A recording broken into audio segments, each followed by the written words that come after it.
Na baada ya hapo, kesho ziara yetu ya no reforms no election itakuwa inaendelea kwenye kanda ya kati kuanzia kesho tarehe 5, taanza mikutano kanda ya kati mpaka tarehe 13 ambako tutamaliza mikutano hiyo kanda ya magharibi Kigoma. Kwa hiyo nataka nisome maazimio haya na nitatoa ufafanuzi kwenye sehemu mbalimbali kwa kadri ninavyosoma. Maazimio ya kikao cha kamati kuu ya chama tarehe 3 Juni 2025.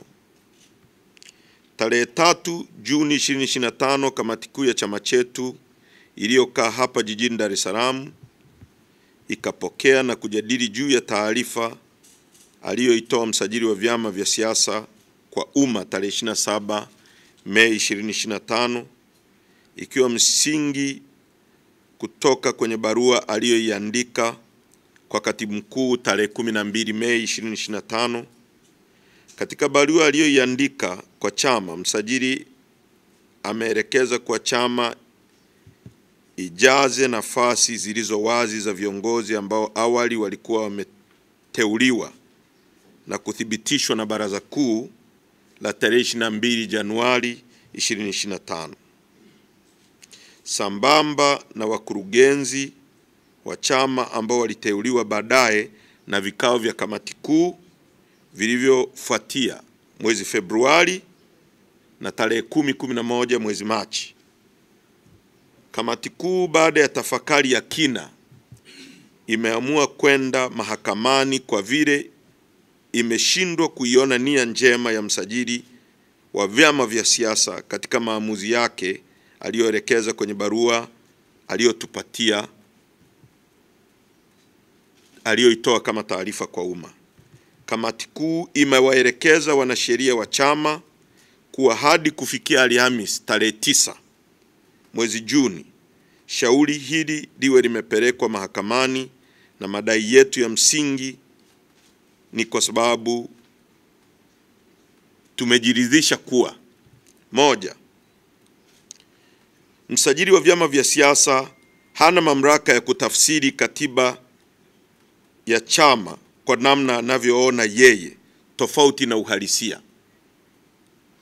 Kwa tunaenda mahakamani kwa sababu msajili amejipa jukumu kama mtafsiri wa katiba yetu, na yeye anajiona ndio anajua nini katiba yetu inazungumza, tofauti na sisi na wanasheria wengine wote wanavyoiona katiba yetu. Sababu ya pili aliyoitoa msajili wa vyama vya siasa kuzuia ruzuku ya chama, na hapa naomba nieleze vizuri sana ili Watanzania waelewe. Tunaenda mahakamani kwa sababu msajili amechukua jukumu la kuzuia ruzuku kwa chama chetu. Sasa sheria anayoisimamia msajili mwenyewe, sheria ya vyama vya siasa kifungu cha 18(6),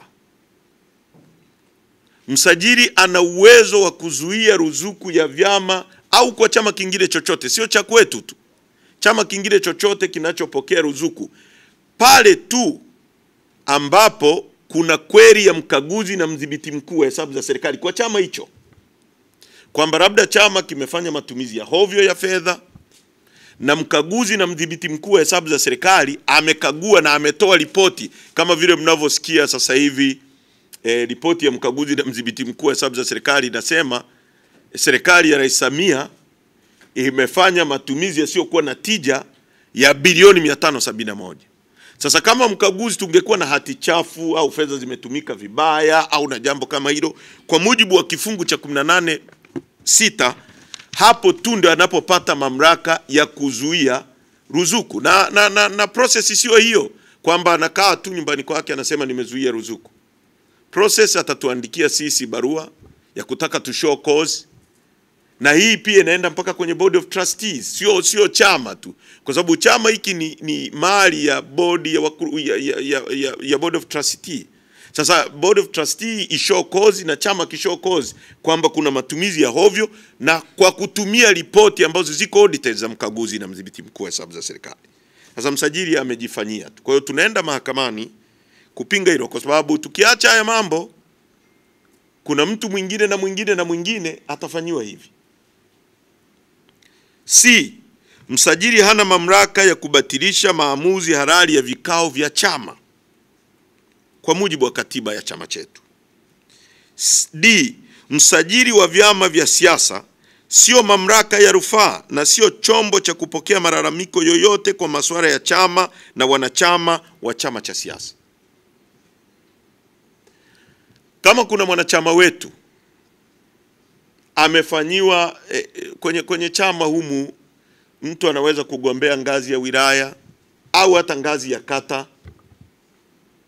pale kwenye maamuzi yakafanyika maamuzi, labda ameona mtu ametoa rushwa labda na vitu kama hivyo, katiba yetu inakutaka ukate rufaa. Kama wewe ni ngazi ya kata, ukate rufaa kwenye wilaya, na mamlaka ya rufaa itapitia, mamlaka ya wilaya itaakti kama chombo cha rufaa, itapitia malalamiko yako na itafanya nini? Itatengua au itaendelea kuuphold hayo maamuzi. Hivyo hivyo kwenye ngazi ya wilaya, kama kuna mtu analalamika anaenda ngazi ya mkoa, kwenye ngazi ya mkoa anaenda ngazi ya kanda. Chama chetu kimestipulate vizuri sana mamlaka haya na mgawanyo wa mamlaka kwenye wilaya, kwenye kata, kwenye mkoa na kwenye taifa. Kama kuna mtu ana malalamiko kwenye ngazi ya kitaifa, anakata rufaa, labda kama ni baraza kuu anakata rufaa kwenye mkutano mkuu. Kwa hiyo ndio maana tumesema msajili sio mamlaka ya rufaa na sio chombo chochote cha kupokea malalamiko. Kwa hiyo mambo yametufanya twende mahakamani. Hivyo chama kinachukua hatua hii kwa lengo la kuweka kumbukumbu sawa kuwa msajili wa vyama vya siasa hana mamlaka ya kupokea na kusikiliza malalamiko ya wanachama dhidi ya uamuzi wowote uliofanywa na chama cha siasa kama alivyofanya. 2. Hatujaridhika na maamuzi ya msajili wa vyama vya siasa kubatilisha maamuzi ya chama ya tarehe 22 na Januari 25. Sasa hapa mnisikilize vizuri tena. Hata hivyo, kamati kuu kwa kutambua mazingira magumu ya utaratibu wa sheria kutozingatiwa katika nchi hii, mabano impunity, na nawasihi sana waandishi wa habari, ni muhimu sana mkasaidia Watanzania kwenye nchi hii, kwa sababu kuna mambo mengi sana yaendi vizuri.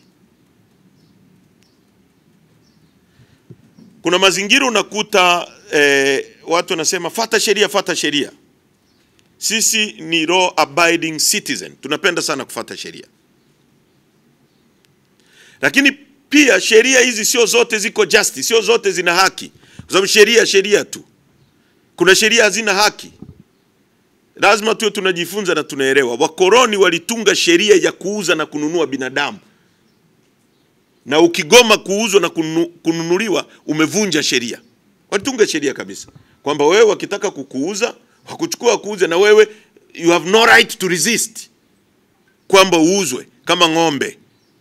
Sasa pamoja na hayo yote si tunaelewa, lakini sasa kuna impunity. Kuna utaratibu katika nchi yetu ambao sheria zipo na watu wafuati sheria. Watu wafuati sheria. Watu wanajifanyia tu wanavyoweza. Sasa tumetambua kwamba kuna impunity kwenye serikali. Kwa hiyo kwa sababu kuna impunity, kamati kuu imefanya maamuzi mengine yafuatayo. Kamati kuu kwa mamlaka yake imewateua kukaimu wanachama wafuatao kushika nafasi za uongozi za chama kama ifuatavyo. Tunaenda mahakamani ku contest, lakini tumefanya uamuzi wa kuwakaimisha hawa viongozi waliokuwa kwenye nafasi hizi waendelee sasa, kwa sababu kamati kuu ina mamlaka hayo kama chombo cha kiutendaji cha baraza kuu kuwakaimisha kwa kipindi cha mwaka mmoja wafanye hiyo kazi. Kwa hiyo tumemteua ndugu John Mnyika kuwa kaimu katibu mkuu wa chama chetu, ndugu Mheshimiwa Amani Gorugwa kuwa kaimu naibu katibu mkuu wa chama upande wa bara. Tumemteua Mheshimiwa Wakili Ali Ibrahim Juma kuwa kaimu naibu katibu mkuu wa chama kwa upande wa Zanzibar. Kamati kuu pia kwa kutumia kifungu cha 7716B ya katiba ya chama toleo la mwaka 2006 kimemteua ndugu CPA Tito Kitalika, CPA ya kweli, sio ya makara. Mkimsikia Tito Kitalika anazungumza, unaelewa kuna CPA ya ukweli iko Chadema, certified public account. Lazima unapozungumza vitu reflect akili yako. Sasa unazungumza unasema una degree 3, akili ya darasa la kwanza, watu wanakushangaa.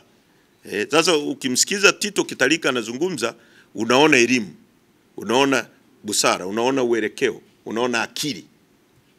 Sasa CPA Tito Kitalika tumemteua kuwa mkurugenzi wetu wa fedha na uchumi, ndugu John Kitoka kuwa mkurugenzi wa mambo ya nchi za nje na diaspora, Bi Brenda Rupia kuwa mkurugenzi wa mawasiliano na uenezi, wakili Gaston Shundo Garubindi kuwa mkurugenzi wetu wa sheria na haki za binadamu, ndugu Rems Kasanda kuwa kaimu mkurugenzi wa digitali na ubunifu. Aidha, kamati kuu katika kutafakari kwa kina imeazimia kuwa itaita baraza kuu la chama ndani ya siku 60 kuanzia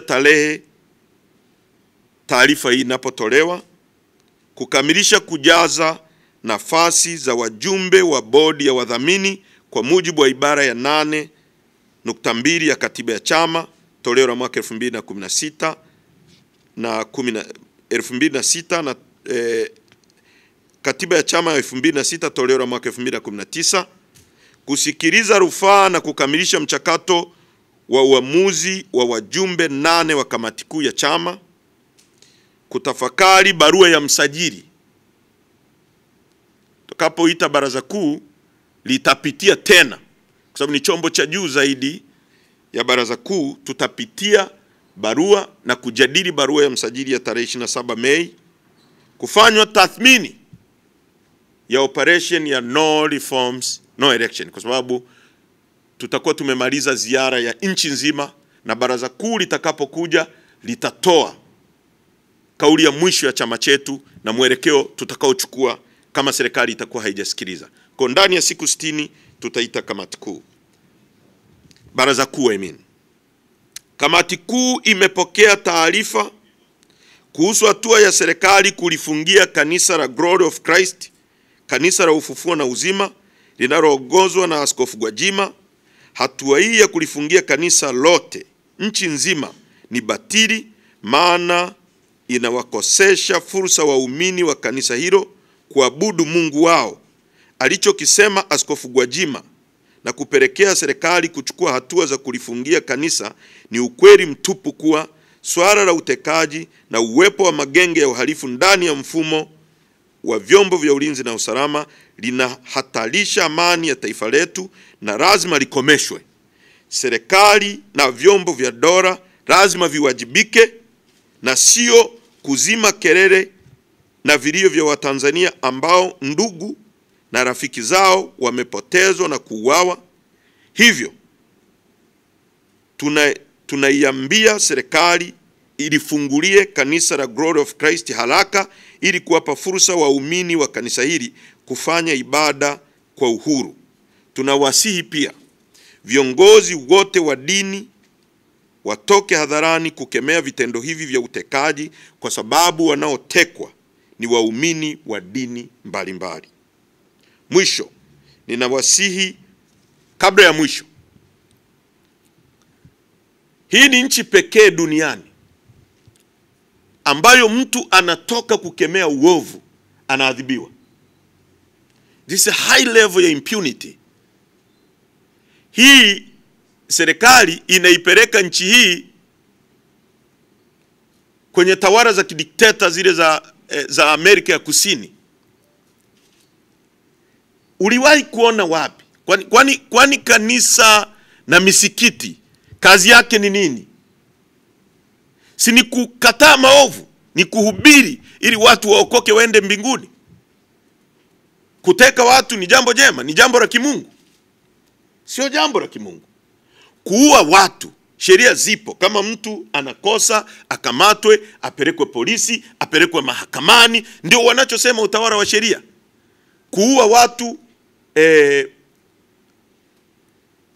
kihuni, kidhalimu, kuchukua judgment ya kuua watu ni jambo la kimungu. Watu wanajipa majukumu ya kuua watu. Tunazungumza kuhusu Beni Sanane, ni zaidi ya miaka 4-5. Tunazungumza kuhusu Azori Gwanda, mwandishi wa habari mwenzenu. Tunazungumza kuhusu wakina Mrai, wakina Deus Dedi Tsoka, kijana wa miaka 25 ambaye mbele yake kulikuwa na dreams kubwa. Tunazungumza kuhusu Kaswahili. Tunazungumza kuhusu Mdude Nyagali. Tunazungumza kuhusu Shadrack Chaura. Tunazungumza kuhusu hata mjumbe wa mkutano mkuu wa CCM Bwana Daniel Choncholi amechukuliwa, watu wanatekwa. Leo askofu anatoka anakemea utekaji, anafungiwa kanisa, anaambiwa anafanya siasa. Utekaji sio siasa. Utekaji ni uhalifu, ni dhambi. Na viongozi wote wa dini, wale wanaosoma Biblia, waelewe watumishi wa Mungu wakina Abed, Meshach na kina Abednego. Wakina Meshach na Abednego walikuwa napinga tawara za kidhalimu kama hizi. Ni tawara kabisa zilikuwa za kiserikali. Mitume wengi tu wa Mungu wamesulubiwa kwa kupinga tawara dhalimu. Na ndio kazi ya hasa ya dini. Alichokifanya Askofu Gwajima ndio kazi hasa ya kujenga waumini kwenda mbinguni kwa kuwafundisha kutenda haki na kutenda wema, kutokuteka watu, kutokuua watu, kutokudhulumu uhai wa watu. Na sisi tunaunga mkono alichokifanya Askofu Gwajima, na tunawasihi viongozi wengine wote wa dini watoke wakemee mambo haya ambayo sio mambo ya mazuri katika nchi yetu. Na sisi hatutanyamaza. Hatutanyamazia utekaji, hatutanyamazia uovu wowote katika nchi hii. Na kumbukeni, si kwa nini nyie waandishi tusaidieni kufanya analysis. Huyu Askofu Gwajima miezi kama 5-6 iliyopita alikuwa anazunguka nchi nzima. Anafanya mikutano ina watu 5,000, 6,000, 10,000. Anaimba mama oye. Watu wanapunga mkono, wanaounga mkono mama. Hapo alikuwa afanyi siasa. Hapo dini ilikuwa haiingilii siasa. Kama alivyosema baba askofu Bagonza, kwamba wakisema mama anaupiga mwingi, hapo hakuna siasa. Wakisema anaupiga mchache, hapo dini imeingia kwenye siasa. Askofu Gwajima alivyokuwa anasema mama hoye nchi nzima, hiyo ilikuwa vizuri kabisa. Leo Askofu Gwajima anasema mnateka watu, mnapoteza watu, Nongwa. Hatuwezi kubali. Hii nchi sio ya kikundi cha watu wanaoleta uhuni. Ndio maana tutawapinga. Na la mwisho ninawasihi wanachadema na Watanzania kwa ujumla kuwa Chadema ni chama pekee kinachoweza kuaminika katika kuwasemea mambo ya Watanzania. Tunachokipigania kina faida sana katika taifa hili. Ukweli unabaki kuwa ukweli. Na chaguzi za kihuni, huo ni ukweli. Tumekuwa na chaguzi zenye mauaji, huo ni ukweli. Tumeshuhudia uoga, uragai mwingi katika michakato ya uchaguzi, huo ni ukweli.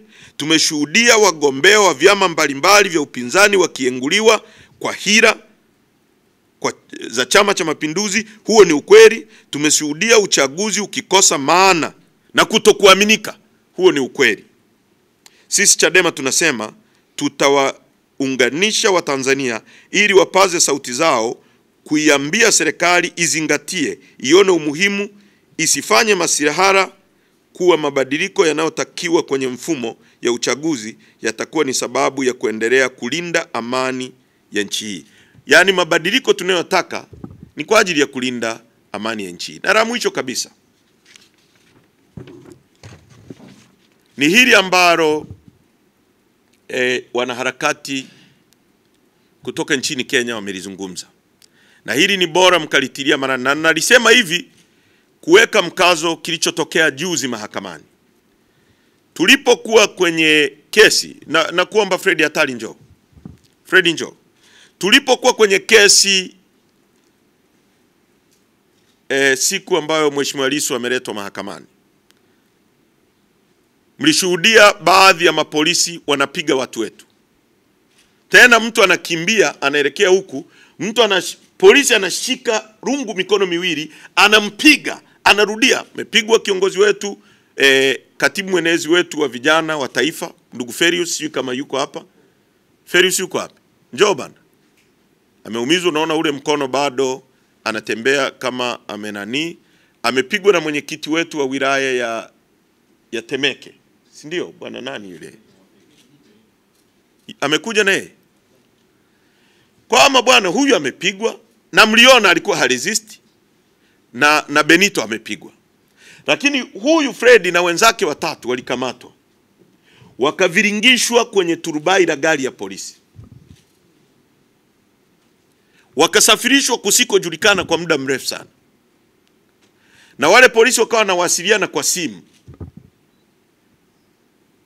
wakaenda kuwabwaga Mkuranga, na nafikiri baadaye atasema kidogo. Wakaacha Mkuranga. Sasa hao walipigwa tu, lakini huyu Fred na wenzake walichukuliwa wakaenda kuachwa Mkuranga, na ni baada ya wale polisi kupokea order kwamba hao waacheni.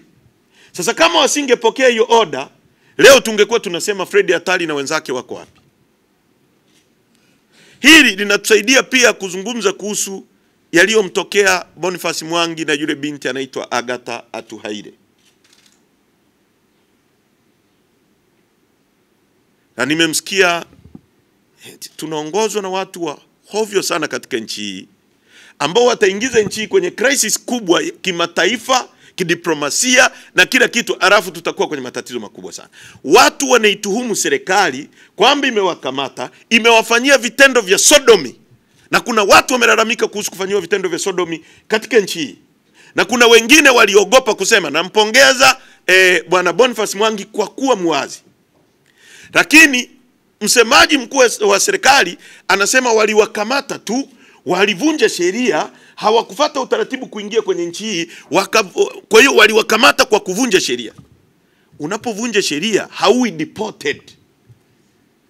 Na unasikia hata waandishi mnahoji watu, mimi napata shida sana na nchi hii, kuna matatizo makubwa tunabidi kuyarectify. Unapomhoji msemaji anasema hao watu walivunja sheria. Unapovunja sheria unatakiwa kufanywa nini? Sio kwenda kuteswa.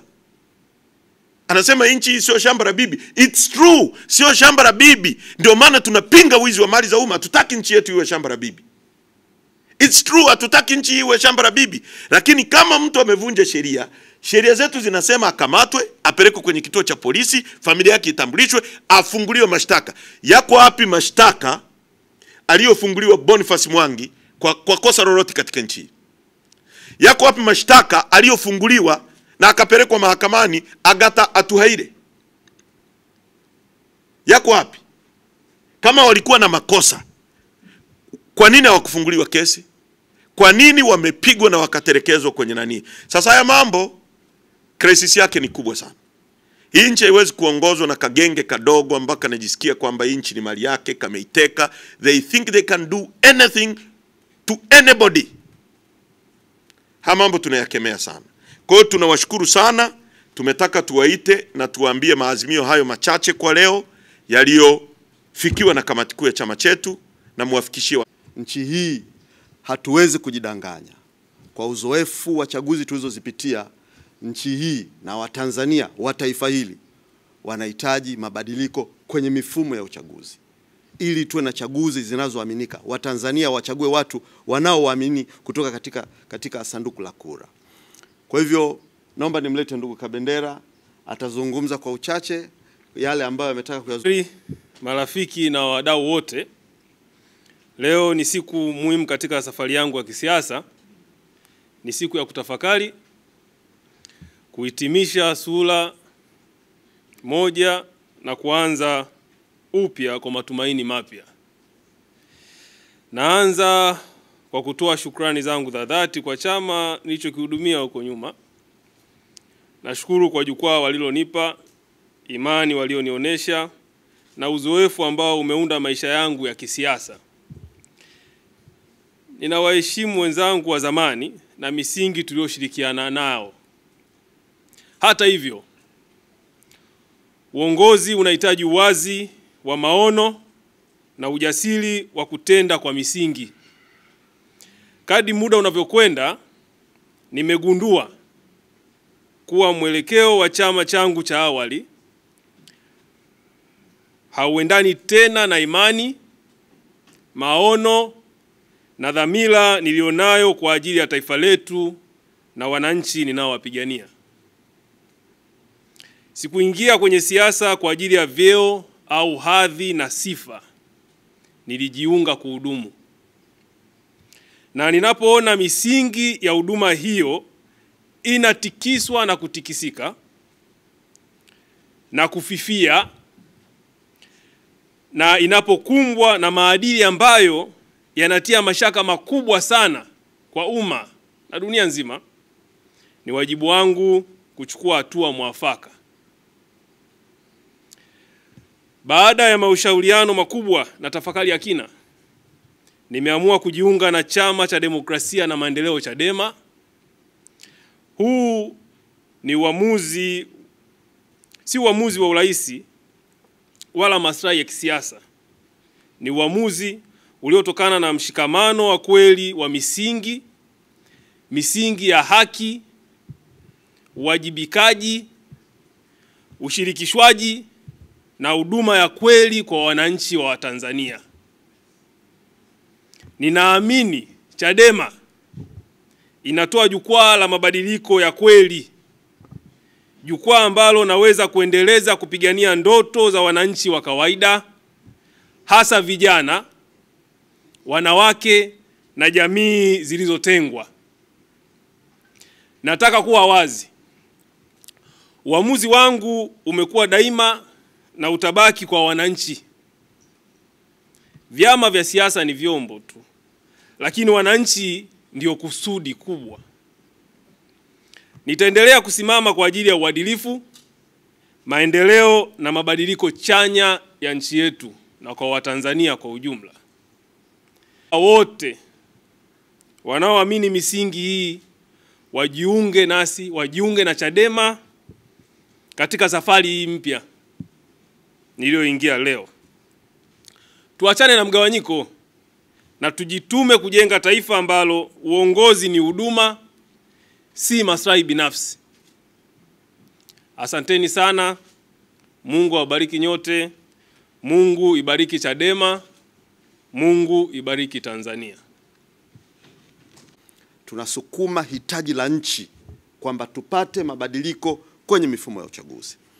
Kwa hivyo nichukue fursa hii nikukaribishe makamu mwenyekiti, umkabidhi mbele ya umma huu. Naomba kwa hapo mbele utamkabidhi katiba. Naomba usimame kwa hapa makamu mwenyekiti. Utamkabidhi katiba ya chama. Picha muhimu muipate. Ya, mkabidhi katiba ya chama.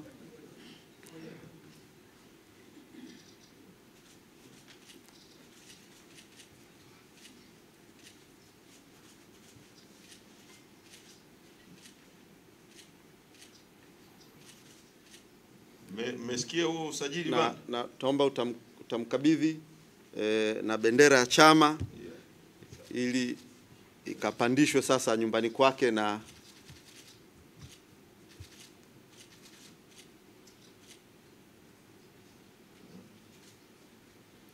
asante sana. Ni haya tu. Sawa. Asante sana. Asante sana. Naam. Sasa ndugu waandishi wa habari, kabla sijawapa fursa ya maswali na kabla sijawapa wale waliotambulishwa na mwenyekiti kuzungumza, katika maazimio ya kamati kuu ambayo mwenyekiti ameyasema, ninaona kama takwa la kisheria linalotuhitaji kumtaarifu msajili wa vyama vya siasa juu ya mabadiliko ya uongozi wa kitaifa na wajumbe wa kamati kuu, kwa maana ya viongozi ambao wamekaimishwa. Kwa hiyo tumeshaandika barua, tumeshatengeneza orodha na tumeshajaza fomu namba PP 7A, B na C, na tayari imeshapelekwa kwa ofisi ya msajili kumjulisha kuhusu mabadiliko ya hawa ambao watakaimu kwa kipindi hiki, na kama ambavyo tumejulisha umma, basi ndani ya siku 60 baraza kuu la chama litaitishwa ili liweze kushughulikia yale ambayo tumeyaeleza katika taarifa ambayo tumeiweka kwa umma. Kwa hivyo baada ya kusema hayo, ni wape fursa wale ambao makamu mwenyekiti aliwatambulisha hapa waweze kuzungumza kwa uchache tu yale ambayo yalitokea na yaweze kupata attention kwa umma. Ni mambo ambayo yanatia hofu na kuleta kitisho kikubwa sana, kwamba walifungwa katika maturubai na kaenda kutupwa. Sasa matukio kama haya ni lazima yazungumzwe ili tuyapazie sauti na yaweze kukomeshwa. Karibu sana Frank, kwa kifupi tu. Ndugu waandishi wa habari, kwa niaba ya wale ambao tulifanyiwa ukandamizaji huu mkubwa, kwa majina naitwa Dr. Fred Chacha Hatari, miongoni mwa wale 6 tuliokamatwa mahakama ya Kisutu na baadaye tukatengwa katika makundi mawili, gari moja 3 na jingine 3. Lakini mimi katika lile kundi la watu 3 ndio wale ambao tulienda kutelekezwa Mkuranga. Historia ya kukamatwa kwetu ilikuwa ni ya majaribu makubwa na ni ndefu kidogo, lakini nizungumze matukio 3 ambayo yamesikitisha katika ukamatwaji huu, ambao mimi binafsi naona sio ukamatwaji bali ulikuwa ni utekwaji. Tumekamatwa toka majira ya saa 4 na dakika takribani kama 48.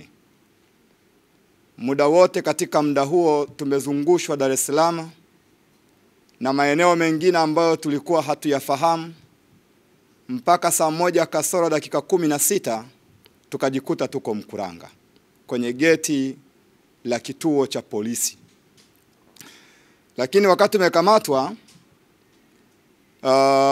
mara tu baada ya kuwa tumegawanywa katika magari mawili, tulisikitika kuona tunafaulishwa kwenye magari ambayo yalikuwa sio ya polisi, lakini magari hayo yanaeskotiwa na magari ya polisi yenye ving'ora. Na nadhani na rekodi kadhaa hapa ambazo tulikuwa tunazirekodi kwa wiziwizi juu ya ving'ora vile ambavyo tulikuwa tunaeskotiwa kwenye magari hayo. Maana yake hapo nikajifunza kwamba jeshi la polisi linafanya facilitation, lina facilitate watekaji, ama wao wakiwa ni sehemu ya hilo, na wanaeskoti misafara hiyo na wanazipita foleni kwa kueskoti magari hayo ambayo sio ya kiserikali, yanaweza yakawa yamewashikilia watu. Hilo tukio la kwanza linitusikitisha na kwa kweli ni very sadic. Lakini tukio la pili, wakati tumekamatwa na jeshi la polisi, bado hatujafaulishwa kwenye hayo magari ambayo sio ya kiserikali. Askari wamefacilitate kutulaza kwenye magari, wanatulaza chini kwenye magari, wanatuzungushia maturubai mithili unavyozungushia gunia la mkaa. Tunasafirishwa kwa zaidi ya masaa 6 kwenye gari umelala, huku umezungushiwa maturubai bila kujali unaweza ukaingia kwenye suffocation ya hewa ukafa. Wao hawakujali juu ya hilo. Swala la upumueje na uoneje lilikuwa ni jitihada zako binafsi za usiri, na hata pale ulipoonekana dhahiri unaonesha kujiokoa dhidi ya suffocation, walikupiga ngumi kwenye kichwa kukwambia hauna mamlaka ya kunyanyua kichwa. Ilikuwa ni hali ngumu sana. Majira ya saa 9 tulijikuta tuko katika msitu ambao mimi binafsi na wenzangu hatukutambua msitu ule. Na katika kuhojiwa, kwa bahati nzuri sana, katika wale 3 tu ambao tulikuwa pia hatufahamiani, mmoja alikuwa ni mfanyabiashara kutoka Buguruni anaitwa Sambole Peter, na mwingine alikuwa ni kada wa Chama cha Mapinduzi, ni mkazi wa Mnazi Mmoja, na alionyesha mpaka kadi ya chama na kulia ukunga kuambia wamwachie kwa kuwa yeye sio Chadema. Lakini bado walisema samaki mmoja akioza huenda umeshawishiwa, wote mmeoza. Katika msitu ule ambao kulikuwa na bwawa dogo lenye mtaro, bila shaka linapokea maji taka kutoka kwenye viwanda, askari wale wakiwa na silaha wakatuambia, kwa kuwa mnampinga mama ambaye anawaleteeni maji safi na salama ya kunywa, basi leo mtakunywa maji ya sumu mfe, ili mjute kwa nini mnapinga anayewaleteeni maji safi na salama. Tukaelezwa kutoka kwenye gari takriban kama mita 50 usawa na urefu katikati ya urefu wa uwanja wa mpira, tukaambiwa tutambaye kwa kutumia tumbo, twende tukayanywe yale maji ya sumu. Laiti kama ingelikuwa wala askari katika mazungumzo yao kuonesha kule walikokuwa wanaelekeza kutupeleka, walikuwa wanapita kama chimbo la pili, kwamba gari lao lilikuwa halina mafuta ya kuweza kufika huko, na hatimaye kuamuru tuondolewe pale tupelekwe chimbo moja, huenda tulikuwa tunapelekwa kwenye chimbo ambalo leo tusingelikuwa kwenye media tunazungumza. Inawezekana kabisa. Baada ya pale, kabla hatujafikia ile maji, wakatuondoa haraka tupande kwenye magari na kisha tuondoke. Na kweli tukawa tumeondoka, tukatembea kwa takriban lisali moja, tukafika mahala tukakaa. Tumekaa pale zaidi ya nusu saa zima bila kujua uelekeo.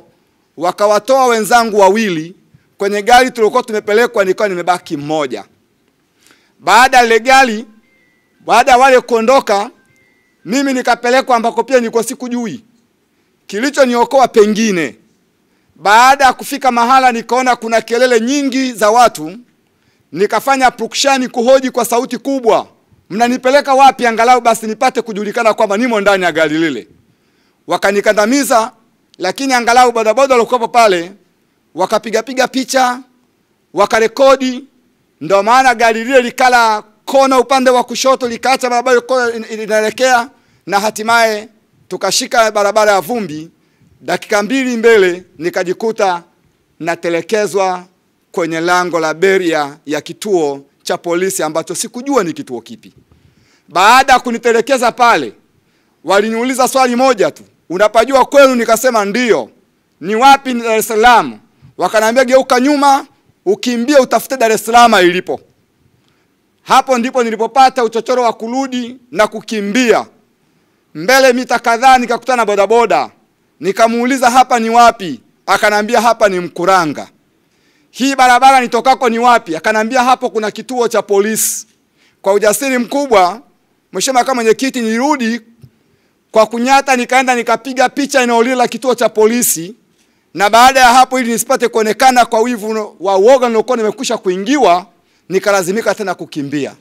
Ndio maana picha hizo za kituo cha polisi ninazo, rekodi ambazo walikuwa wanasafirisha kwenye misafara ya ving'ora tuwasindikizwa na polisi ninazo kadhaa, nilizokuwa najirekodi. Nilishindwa kuzituma kwa sababu nilikuwa niko kwenye hatari ya ulinzi mkali wa kuzirusha zile clips. Kwa katika haya kiukweli, kwa niaba ya wananchi, lakini kwa niaba ya taifa langu, niseme tumehuzunika sana kuona kwamba nchi yetu badala ya kutulinda leo, hatuna imani na polisi, hatuna imani na mamlaka za usalama. Leo inatakiwa ukimwona polisi ukimbie. Hatuna imani kabisa na ulinzi wa taifa letu. Hali hii ni mbaya sana. Na kwa kweli sio mara ya kwanza kukamatwa na polisi, lakini ukamatwaji wa juzi ulikuwa ni ukamatwaji wa aina nyingine ya kipekee ambao nachelea kusema, nadhani ulikuwa na makusudi ya kutoa roho yangu na kutoa roho za watu wengine. Baada ya kuyasema hayo, ni laani sana vitendo hivyo, niungane na chama changu kulaani, lakini niseme yote yaliyotokea hayajanivunja moyo hata kidogo. Badala yake nasema wameendelea kunipaza, lakini kunipatia hamu kubwa na shauku ya kupigania haki za taifa hili, na nitaendelea kulipigania na wala sitokoma. Asanteni sana kwa kunisikiliza. Tiba ya kuingia mahakamani kuhudhuria kesi. Tukiwa na baadhi ya wajumbe wa kamati kuu akiwepo Mheshimiwa Aden Mayala, mwenyekiti wa Chadema Kanda ya Kusini, Mheshimiwa Rose Mayemba na mkurugenzi wa mawasiliano, na baadhi ya wanachama walikuwepo katika geti la Kisutu kwa ajili ya kuingia ndani ya mahakama. Askari walileta ubishi na kuwazuia, kuendelea kutuzuia tusiingie mahakamani pale. Baadhi ya askari walikuwa kutoa maelekezo ya kawaida, lakini ndani ya dakika chache alifika mtu ambaye alitambulika kama ACP Mushana Rugora Mjema, bila kujua askari wengine walikuwa kizungumza nini, alifika pale na matumizi ya nguvu na vilungu na kuanza kuwashambulia wanachama waliokuwa mahali pale. Alitushambulia kwa nguvu kubwa, huku akisema kutupiga kwake yeye anapata credit kwa Mheshimiwa Rais na atapandishwa cheo. Hayo ndo maneno ambayo alikuwa akirudia kila muda, kwamba tunavyozidi kuwapiga tunapata sisi credit na hii nafasi ya mimi kupandishwa cheo. Alitumia matumizi ya nguvu sana, tulipigwa vilungu sana mahali pale, hakiwapiga wanachama bila kujali, na baadhi ya askari walioshirikiana nao niliweza kuwatambua kwa majina. Mmoja wao alikuwa na namba H6655, mwingine alikuwa namba jina lake lisomeka JP Malia, ambaye na yeye alitishia kumteka na kumpoteza mkurugenzi wa mawasiliano wa chama, kwamba atamtafuta kadri atakavyoweza. Hayo ndo baadhi ya maneno ambayo wao walikuwa kizungumza. Mwingine alitambulika kwa majina ya BJ Mwalabu, mwingine alitambulika kwa majina Asei ambaye inaonekana alikuwa na lafudhi ya Kichaga, na mwingine alitambulika kwa majina ya ML Shila. Hao ndo maaskari ambao waliongoza kuwaumiza na kutumiza wanachama tu mahali pale, matumizi ya nguvu. Tulishambuliwa kwa nguvu kubwa, na wakati wakitushambulia walisisitiza kutupiga kwetu sisi kunawapa wao credit kwa Mheshimiwa Rais, na wanaagizwa kufanya vile ili waweze kupandishwa cheo. Ndio maneno ambayo alikuwa akirudia kila muda, kwamba ninyi ndio mnaomsumbua mheshimiwa, ninyi hamkupaswa kuja mahakamani mahali hapa, ninyi mnasumbua nchi, na tutazidi kuwapiga, na ukipata nafasi ya kuwapoteza tutawapoteza ili sisi tupandishwe cheo. Yamekuwa ni mambo ya kusitisha kwenye nchi yetu. Jeshi la polisi ambalo linapaswa kutoa ulinzi kwa raia linageuka kuwa chombo cha kumuumiza raia, wanageuka kuwa sehemu ya kufanya mauaji na utekaji, wanageuka kuwa sehemu ya kuwaumiza watu. Tumepigwa sana mahali pale, tumepata maumivu ya viungo, tumepata shida za afya. Hayo yote yamefanywa na jeshi la polisi wakiongozwa na ACP Mushana Rugora Mjema, ambaye alikuwa mstari wa mbele wa kuumiza wananchi. Kwenda mahakamani pale alikuwa kosa kwetu, ni haki yetu ya kikatiba ambayo tulitimiza, na tulifika mahakamani bila kuwa hata na silaha yoyote mkononi kwamba tulikwenda kufanya fujo. Lakini jeshi la polisi ambalo limekosa ueledi wa utendaji kazi wake, wameshindwa kuyatambua majukumu yao, badala ya kutenda kazi yao walifika hatua ya kutuumiza na kutupiga vibaya, na imekuwa ni tamaduni yao kufanya hivyo kila kukicha.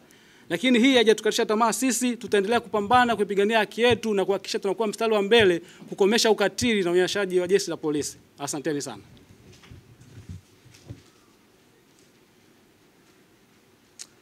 Haya, asanteni sana wapiganaji wetu. Haya mambo yanadhihirisha yale ambayo tumeyasema sana na kupinga, kwamba yako magenge na tunayapinga haya magenge, na tunaitaka serikali kwa kweli hichi kilio kisichukuliwe poa, isichukuliwe kawaida. Hali hii ni hali ya hatari, hali mbaya. Kwa jambo hili lisichukuliwe kawaida. Sasa nitoe fursa kwa kwenu waandishi wa habari. Makamu mwenyekiti hivi punde tu atakuwa anaanza safari yeye na katibu mkuu kuelekea kwenye operation yetu kama ambavyo tumesema. Kwa kama kuna maswali, pengine nitoe fursa, maswali ambayo yanahitaji ufafanuzi kutoka kwenu, nitoe fursa kwenu waandishi wa habari. Tafadhali, kama kuna jambo ambalo mnahitaji mpate ufafanuzi katika haya ambayo tumeyazungumza, ili narrative iende sawa sawa kama ambavyo tumeisema, the spirit ya maamuzi ya kamati kuu ibaki kama ilivyokusudiwa. Naam, tafadhali kwa sauti kubwa.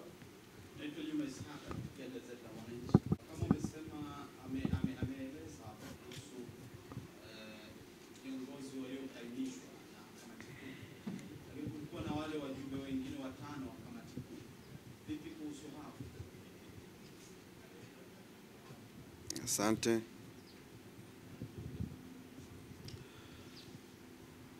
Swali lingine? Swali lingine? Basi ni nashukuru. Baada ya hapo tutakuwa tunahitimisha. Makamu mwenyekiti, tafadhali.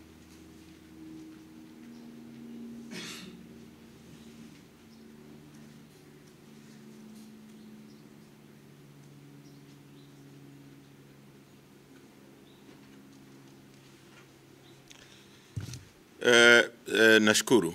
Wale viongozi wanabaki kwa sasa, kwa sababu tuko mahakamani in protest, au tutaenda mahakamani in protest kuonesha kwamba kuna mambo yamekiukwa, lakini watabaki kuwa wateule, kwa sababu kisha teuliwa sasa tutakutana mambo mengi pia tutayajadili kwenye baraza kuu lijalo.